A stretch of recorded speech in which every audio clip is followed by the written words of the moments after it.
This is going to be the very first episode of my podcast as well as Miss Maggie Walsh's podcast. We'll just go by Kaylin and Maggie because we're not teaching right now. But we really wanted to start a podcast that talks about issues that are happening within the classroom, to our students, about our students, in the communities of our students. And a lot of the times as teachers, we don't get to do that in the classroom. And we thought, like, hey, let's start a podcast, right? Exactly. We just like to talk to, and these are the conversations that we have together, and we just want to record them. And we want to let you all in on those conversations. We know that we'll have students watching these podcasts. We know that we will have other adults, other colleagues, parents, haters, right? We don't have those. We don't. She doesn't have those, right? Watching these podcasts, and we really want to talk about things that are important to us in our community. So with that being said, let's jump right in. Yes. Awesome. So can we start? Today's first theme is identities and how identities of teachers play into our roles as classrooms. So can you start by telling me a little bit about your own identity? Right. So obviously I am an African-American woman. I am from Birmingham, Alabama. Born and raised. I attended the University of Alabama twice for my undergrad and my master's degree. And the one thing that I've really learned that I care most about than anything else is my culture and the people that are being brought up within the culture right now, specifically students. I've always had a passion for education. Even from when I was a little girl, I used to teach Sunday school to the preschoolers at Sunday school. And then, later on I became a person who worked for Breakthrough Miami, which is an international organization helping youth perpetuate their educational journeys. And I love kids, right? And I love more specifically Black and brown kids who don't have opportunities. I want to help expose them to things that they've never seen before. And that's definitely a part of my identity, coming from a background that didn't necessarily have all of the resources in the world. I want to give those things to other students, children, youth, minorities who don't have those. Awesome. Well, I have a very different, I think, identity and upbringing, even from like a regional perspective. But she's also a Black woman. Shut up. I'm not. Go ahead. Okay, so I am not. I am white. It was a pop quiz. It was a pop quiz. Yes, so no, I am a white woman. Mm-hmm. I am, even regionally, we're very different. You are from Alabama. I'm from Brooklyn, New York. I was raised in an LGBT community with 2 lesbian moms, which I think is very much rooted in how I view the world and acceptance of other people. Just because I think in the 90s, growing up in that kind of atmosphere, there wasn't always a lot of acceptability at the time, and I think that was something that rooted how I kind of perceive a lot of experiences. A little more, I don't know anything else about me. So I moved to Miami 2 years ago. I graduated from Cornell University, which was a whirlwind. And sounds like it. Ivy League. And I got into teaching kind of by accident, but I really just love working with students, and I love working with high schoolers. And I know that no matter where I go, I really just want to help other people and make sure that we all have equal opportunities. Because if anything, I've learned that there's so many differences and opportunities every student gets, and it's upsetting, it's just devastating that not every student has the ability to learn and go to these schools and feel safe in their schools, and how can I change that? How can I help that? And I want to just also, to that I'm not trying to live in this trope of Ivy League, white woman that's let me save all the brown children. And I think that's also something that I try to stay away from when I'm talking about this in my identity, because it is such an easy trap to fall into. Right. Nice. So you know a little bit about who we are, but just like Maggie was saying, I'm looking over here because I have my notes and I want to stay on track, right? The topic of discussion today is about identity, and we're really going to be talking about how our identities impact the relationships that we have with our kids. If our students are watching, and I really hope you guys are watching, this will kind of give you a little bit of insight as to why us as your teachers act the way we do, treat you the way we do, crazy, support you the way that we do, and what's the word I'm looking for? Push you, right, the way that we do. Yeah. You want to start? You want me to start? You can start. I like to listen. Okay, I like to talk. So back to the question at hand, right? How do our identities impact our relationships with our students? So like I said before, I am from Birmingham, Alabama, and I came from a part of Birmingham where you kind of see everything, right? You see racism, you see police brutality, you see homicide, you kind of see everything, right? And it's really interesting in that because I am from Alabama, Alabama is the heart of the civil rights movement. Birmingham, Alabama specifically. Yeah. If you know anything about Letters from Birmingham Jail, if you know anything about Kelly Park, if you know anything about Bull Connor, you know there's so much history in Alabama, and specifically Birmingham, Alabama as well. And I came from a family, my parents got separated. They separated when I was like 7 years old. They officially got divorced when I was 9. And one thing that my parents, specifically my dad, taught me was you gotta grind, right? Like, it doesn't matter if what's happening in life is important. You have to deal with the things that are happening in your life, but how you overcome those situations and how you deal with those situations are the most important thing, right? So I remember when I was in middle school, right? I remember having 2 backpacks. One backpack was for my books. One backpack was for where you gonna end up tonight. Are you gonna be at grandma's house, grandpa's house? Are you gonna be with your mom? Are you gonna be with your dad, right? But that never was an excuse to not grind. And when I say grind, I mean doing my work, right? Making sure that I'm staying on top of my grades, making sure that I am prepared for the next day. So even if for some reason I wasn't, if I didn't have the resources that I needed, and my parents were always good about making sure that I had the things that I needed. But even if I didn't, I always had that responsibility on myself. My dad worked 3 jobs while he was in law school. And I remember as a kid, for me, when I was a kid, he was always working and he wasn't home all the time, but we still spent a lot of time together. And he always told me, like, listen, if I can work these 3 jobs, if I can make sure that I'm studying for the bar exam, if I'm taking these courses, like, this is very important. This is something that you have to do. And so the way that I treat my children, my children, I don't have any children, right? My kids, because they're my babies, right? You have 150. I have too many kids, right? But the way that I treat them is just like your situation, and I'm talking to you guys right now, right? Yeah. Your situation does not dictate your destiny.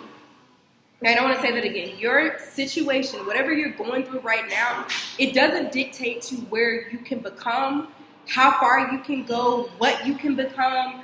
Those dreams and those aspirations that they have, I don't like to call them dreams, right? I like to call them goals, because dreams are things that we do when we're sleeping, right? Yeah. As in, like, it's not our reality right now. It's not something that's occurring in our life right now. But goals are things that we're working towards, right? Yeah. So if you think about the things that you want to do in your life, never call them a dream, because it makes it seem like it's so far away. And in order to make those goals happen in your life, you have to grind. My students are always so mad at me because I don't take late work, right? I don't take excuses, like, and sometimes in the classroom, like, you have to be very honest about your kids. And because of my blackness, I have the ability that a lot of other teachers don't have to have that real talk conversation with you. Like, when you leave Carroll City High School, that's where we teach, right? You're not going to have a lot of people that's going to take your late work. Right? You're not going to have a lot of people that say, okay, well, that was a mistake, or, oh, well, you can try it again next time, right? You have to learn those skills and that responsibility at a young age, because as black and brown kids, we don't have that many chances, right? We don't have the opportunity to start over a lot of the times when we make a mistake, right? If you're driving too fast down the road and you get pulled over by the police officer, and the police officer says, license and registration, please, and you kind of just ignore him, or if you're being a kid, sometimes that can end up in a deadly situation, right? We don't get second chances a lot of the times, and that's the real unfortunate, reality about being black in the United States. And in the education system, a lot of the times, even though we're not living during Brown v. Board of Education, where we're talking about trying to figure out how we can be equal but separate at the same time, or figure out how to fix those issues that we had way back in the day, we're still living in a time where black and brown kids are not receiving equal access, right? we teach at a school that's not resourced the way that it should be, right? Library issues, right? Let's be real, right? We're being honest, right? It's a podcast, right? The library isn't being used, right? Or we're talking about computers that are like our age, right? Been in the classroom forever, right? Or we're talking about students not having the ability to print because there's no printer in the school besides the printers in the teachers' classes, or not having ink, right? Teachers having to buy their own ink, teachers having to buy their own paper, students, not even having the resource to be able to check out certain things that they need, books that they need, because the library isn't functional. If I go right up the street to some of the schools that their affluent counterparts are at, that's not an issue, right? And that does not prepare them for college. It does not prepare them really to be functional high school students. So as far as my identity is concerned and the way that I project that inside of the classroom, it's no nonsense, because we have to make it work. We have to make the resources that we have work for us, but also not be content with what we have, because we have to continue to fight and put pressure on the people who can make those things change for us, and not just settle, because we have a voice, which is exactly why we're using this podcast, right? Just had to preach. I like that word content that you use, like that we are not content, and that you're identifying. It sounds like from what I'm hearing, like you do see yourself a lot in your students and like your issues with the students, and I think that's really powerful. And so it builds that connection for you. Is what I'm like interpreting from you. You're such a great interpreter. Such a teacher move. Like, is this what I'm hearing? Exactly. Exactly. So I think our experiences are very different in that. The first thing, I think there's a very clear, even visually, difference between our students and myself, even just because of the color of our skin.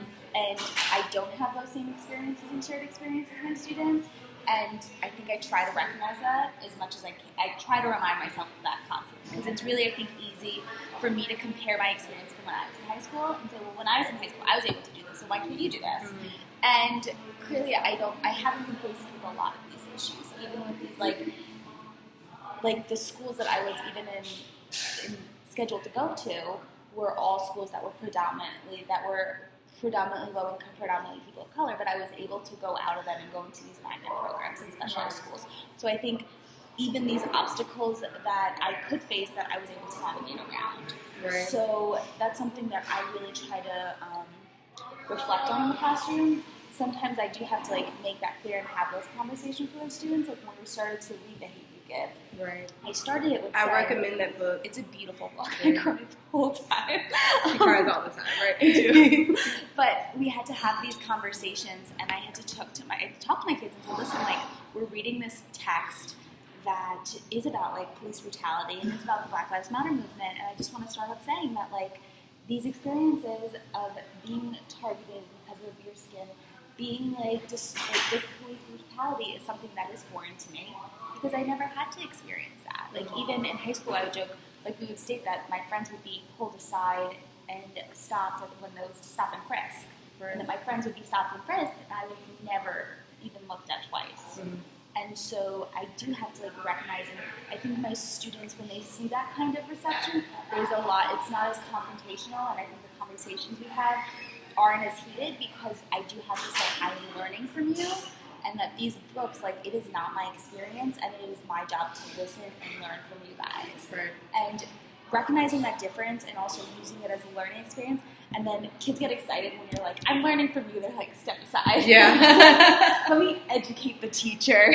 So they get super excited about it as well. And so I think those identities and working around that is really helpful in educating and letting students know that you're here to listen, but also recognizing and showing students that you recognize that there's a value in both experiences and different, these diverse worldviews and how they're teaching me these things as well. Right. So I think that's how my identity really does play in the classroom at more of a basic sense. But there's also different aspects of that identity in the classroom. It's not just race. It's right. Sexuality.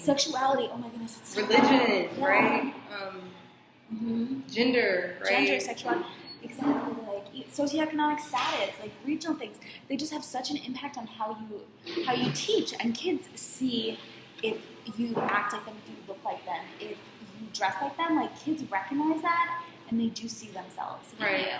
And that's a really good and interesting point. There's a statistic that we have pulled up that comes from the Brookings Institute, and it says over time, educator diversity has increased. Yeah. In the 1987 to 88 school year, 13% of public school teachers were teachers of color, compared to 18% in the 2011-2012 school year. It's good, but it's not really enough. Like, I think our educational system should reflect our students. Right, and I think this is the where we just watched a video. What was it? Malcolm X. In my class, we watched Malcolm X. And in the video, Malcolm was really talking about how we want change, right? Yeah. But we're not really demanding that change within our communities, right? And I think that it's so important to realize that these statistics look like they're shifting, right? Yeah. But think about all of the diversity that's happening in the United States right now, right? With immigration, right?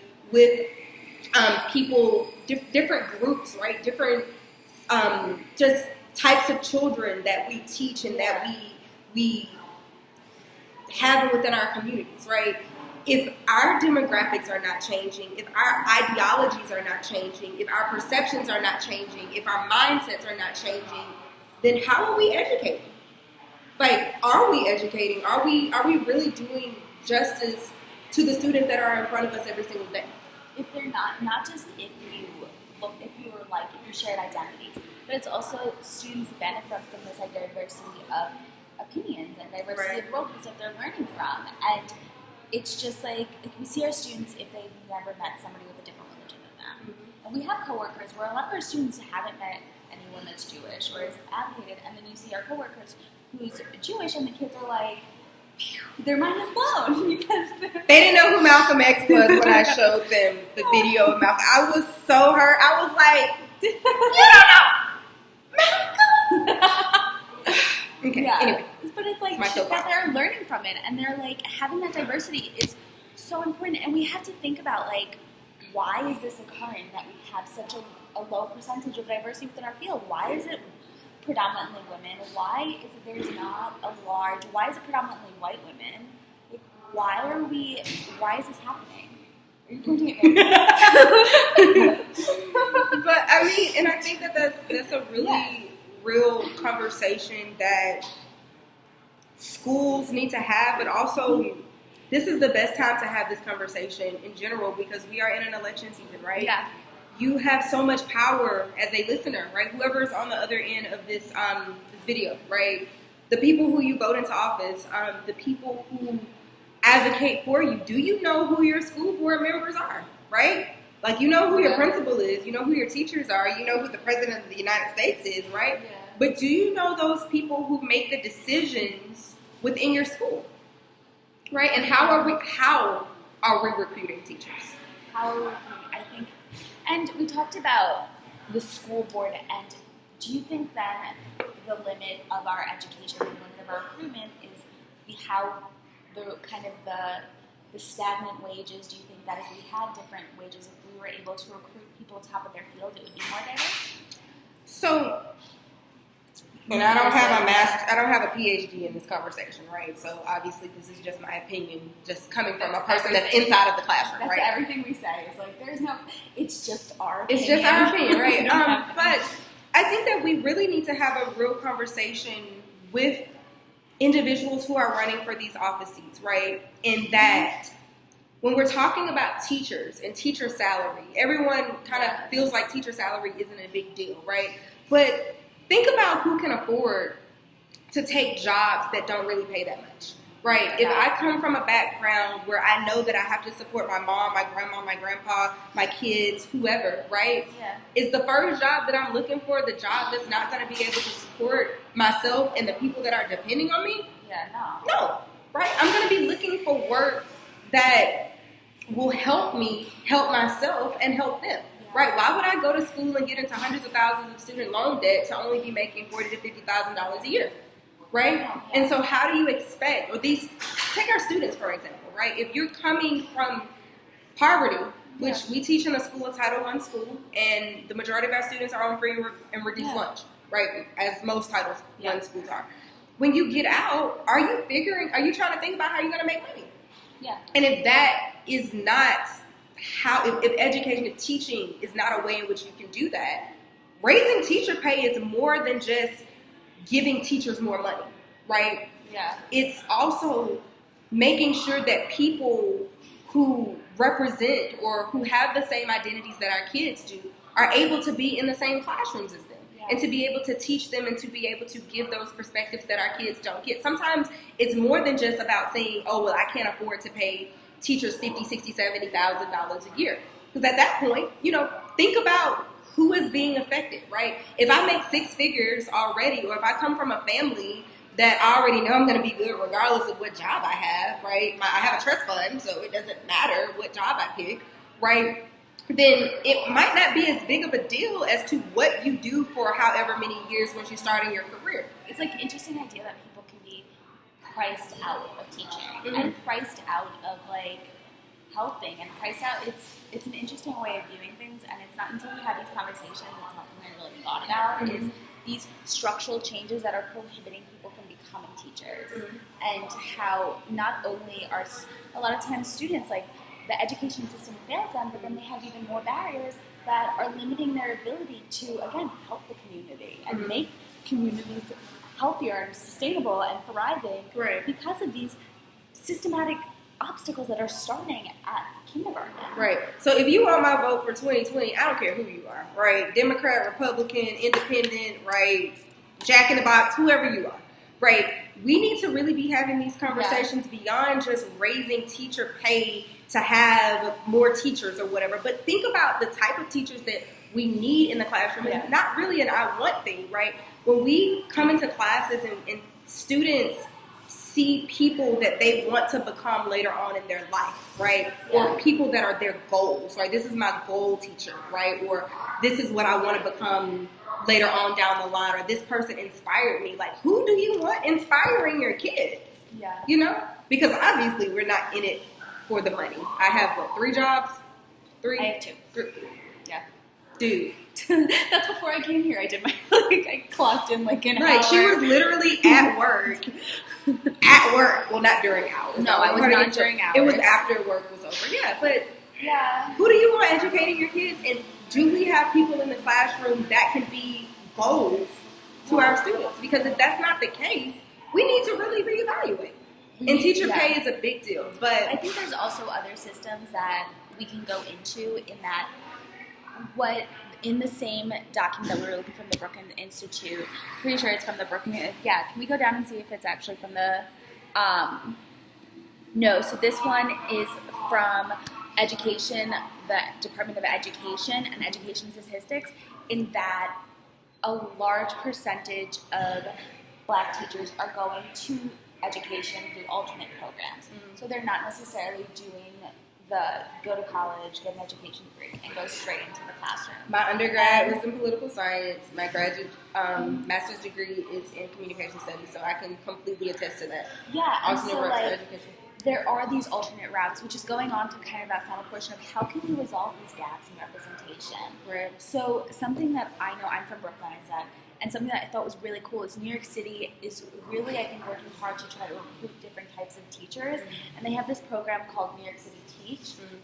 New York City Men Teach. So if you're from New York, listen to her. Listen to this. This is a resource. It's so cool. So it's a program that's directly recruiting young men into the classroom, specifically men of color, and providing them with educational resources and financial resources, with mentorship, which is such an issue when you look into these PWIs, where a lot of students don't have professors or don't have people in the university that look like them, that act like them, that have these shared experiences. So it's a program that provides these men with resources and the ultimate goal of ending in the classroom. And it's just such a cool way and creative, I think, way of recruiting teachers and starting to get rid of those obstacles that are obstructing our smart, talented young men into becoming teachers and professionals that are bringing impacts to our community. Right, and so I'll hit on a program that's very near and dear to my heart because this is how I officially started my education journey, right, into the classroom. Breakthrough is an international organization, but the location that I did was here in Miami. That's how I really fell in love with Miami. And it is a program that's designed not only for students to kind of help them get ahead and get the resources and the extra help that they need during the summertime, and to expose them to new things like art museums, like different field trips that they wouldn't be able to take, and being able to be on a high school or a college setting, right, or atmosphere, right, being at a school. But it's also designed for high school students. If you want to do this as a summer fellowship, it is paid, right, so that you can actually be a teacher and helping with elementary school students over the summertime, and also college students. So if you're interested in teaching, you get paid over the summer as well as a college student. It's an 8-week program. Shout out to Gia Maxwell. Shout out to Weber Charles. Shout out to Lauren Kellner. Also, one of the people we're at Starbucks, and you recommend. One of the people we're at Starbucks right now. Don't come follow us. But one of the people the guys that was working here, he was one of the students when I taught at Breakthrough, and he remembers me, right? Some of my students at Carroll City High School were Breakthrough scholars, and I totally, if you want more information about that program, please follow my Instagram account and hit me up, Ms. Lee _Instagram. You were so proud of this. I love it's it. Embarrassing. Right, and then also one more thing, both of us are Teach for America alumni members. We served our 2 years. We loved it. We got placed in Miami, Carroll City Senior High School. We love our kids. Third year, and we're in our third. We're in our third year, right? So this is just some resources that you guys can look into if you're interested in really helping to break these educational barriers. But one of the easiest ways is to just speak up. Speak up. Just speak become up. a mentor kids. Be an advocate for education. Don't just, it's not enough that you can vote, and that's super important, but also let your voices be heard and show that you are passionate about education. Go to a school board meeting. Go to it Tuesdays, right? Tuesdays. It's always on it's always on NPR, WLRN. Mm-hmm. It is very important because they listen to when you go and you cause havoc and you raise money. Like we do. Rotten teachers, right? So let's kind of wrap this up because we don't want to talk your ears off, but we really we want you to tune in to the next podcast that we have, next YouTube that we have, because we're trying to expand to multiple platforms. But we are rotten teachers, and that in 2 weeks. Do you want to give a little what we're talking about? Right. So next, what we were discussing. We're trying to get this every 2 weeks, every other week, and something I think it's probably going to be on the school to prison pipeline. Yes, we're going to be talking about the school to prison pipeline, how sometimes our schools, regardless of what schools they are perpetuating putting our young black and brown kids into prison even if they don't know that they're doing it. Referrals, not looking at student situations and just responding to the action and not the root of that action, right? Social promotion, exactly. So these are some things that we're going to be talking about in the coming weeks. We really hope to see you back. And we are Rotten Teachers. I guess we picked the name Rotten Teachers because I think it's reflective of us just as people that like to raise hell, but also rotten teachers and like rotten apples, not rotten teachers. We're fabulous teachers. No, rotten apples. Rotten apples, right. Sometimes our educational system is broken. It's rotten at some places. Right. And and you know what? In order to fix something that's rotten, you got to realize that is rotten, right? So anyway, we'll see you guys in a couple weeks. Awesome. Please give us any feedback, any critiques, and if you feel some type of way about something that we were talking about, comment. Let us know. Yes. Tag us. Please do. See ya. Bye. What are we doing? Peace out. Peace out. Peace out. Cups out.